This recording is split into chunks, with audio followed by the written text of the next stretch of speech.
everyone. I'm Rebecca Lombardo, host of VendorVibes and fractional CMO. Today, I'm here with Heather from Richer Logic. Hello, Heather. Hey, Rebecca, thanks for having me on.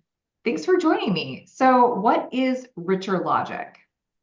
Well, Richer is my last name, and I wasn't going to name the company, but I was like, I've got to take advantage. So, 5 years ago, we launched Richer Logic, and we are a revenue management and distribution strategy and analytics partner provider, primarily to short-term rental and vacation rental.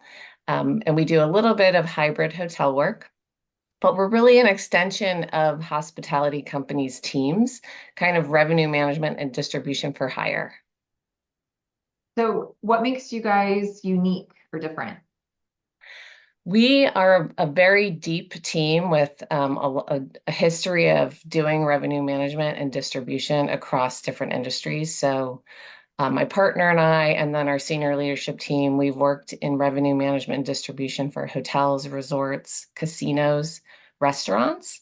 And we really saw this industry in short-term rental and vacation rental. It's a newer discipline, and we bring just our expertise. I mean, that's really what is different about what we do and who we are. So, do we need anything in place in order to work with you if we're a short-term rental company? Like, do we need to already have a revenue management software or anything like that? No, that's a great question. And the answer is no. We work with you wherever you are on your tech stack journey and really wherever you are in your portfolio growth.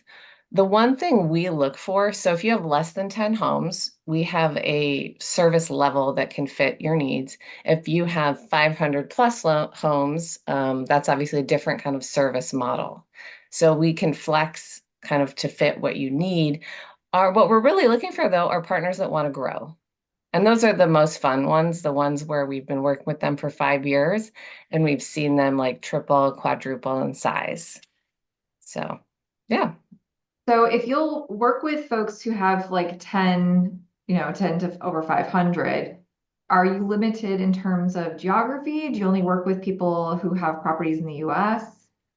We've recently expanded our time zone. So we have a senior director in Hawaii, and then we have another one in Spain. So we are able to cover more time zones just recently, kind of in the last year. Yeah. I assume they might be on different platforms, different software, and that's okay. Yeah, so we really focus on some of the core pricing and data technologies. So key data, price labs, wheelhouse, beyond, AirDNA. We also dabble with some like hotel data software like Lighthouse. They bought Transparent, so they also have short-term rental data. And really, again, whatever tech. So I know some of the PMSs in our space are also launching their own pricing technologies. So we're always doing demos and trying to stay in touch with kind of just what are the latest features. But across our team, we do have folks that have a little more experience in certain tech, but we do try to stay up to speed on those core tech platforms. Okay. Yeah.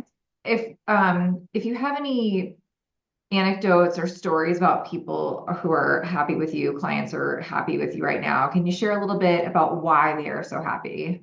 Yeah, this was a fun question.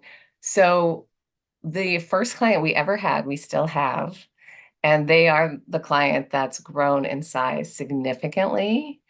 And what's been great about that partnership is we've been able to evolve the service they need as they've grown their team, or if they've even like lost someone on the team, we've stepped up or filled in. And, we were providing a certain level of service when they had 20 homes. And now with, over 100, getting closer to 200, it's different, right? And they need more, and it's a more complex portfolio. So that's probably one I would spotlight for sure. Yeah. So with that level of growth, I imagine they're pretty happy with the way that their revenue has been trending. Yeah, and they've also changed technology. They shop different technology. They had some technology cutovers, and we've helped them with that, which we do as like a separate project. If someone wants to bring us in to actually help set up the tech, absolutely, we support that. Yeah. Amazing. So is there anything that's kind of been a pain point that you've noticed that you've been solving for people? As you know, we have some overlap. As a fractional CMO, we love working with people like you or when people bring you in, because one pain point that I think is true across our industry is the bridge of all commercial efforts. So marketing, PR, revenue management, distribution, like channel optimization. If those are working together, you've got like a well-oiled machine organization. And we work with many partners that don't have a marketing resource. So they're not thinking about direct book or thinking about how they could spend some marketing dollars maybe differently to, have better profit type bookings. And that I think is improving with folks like yourself, but even some partners have in-house marketing that are starting to do this. And the more we can talk, just the more elevated the strategy. I will say I have to agree with you. There, the partners that have regular meetings between revenue management and marketing have a more well-oiled machine, as you said. And what ends up happening is there's action taken on the insights that's not just changing price or adding a discount. It also changes the photos that get displayed on the OTAs.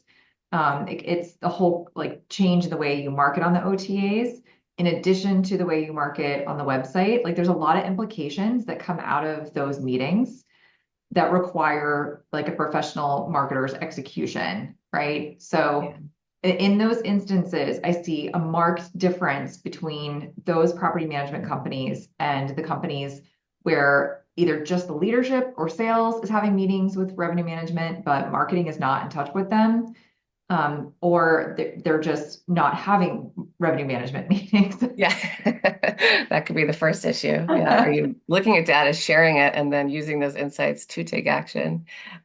There's like a saying in revenue management that's pretty simple, but it's discounting rate alone is not a form of promotion. So just to help educate people on exactly kind of what you're saying, you can lower your rate, but if you're not marketing it, then you're not merchandising it, you're missing out. We should So, have our own phrase. It's like if a price falls in the forest, like right. if a tree, if a tree falls in the forest, It's you so know, true. it's like, does anybody hear it? Yeah, it's so true. And there's certain things about Airbnb or Verbo or Booking.com algorithms, but there's all kinds of levers, right, that you need to take advantage of. And if you do all those other things together, there's so much more power in that. Absolutely. Yeah. So if there's a way to get in touch with you, let us know. Like, is it better over email, LinkedIn? Like, where do you like to contact people? Yeah, we have LinkedIn is great, and we also have a contact us right on our website. But I'm also happy to get direct emails at heather@richerlogic.com. So, Awesome. Is there anything I did not ask you that you wanted to chat about? I mean, we could go so deep I on know. where the industry is going and the future. I will say one thing that I like to add.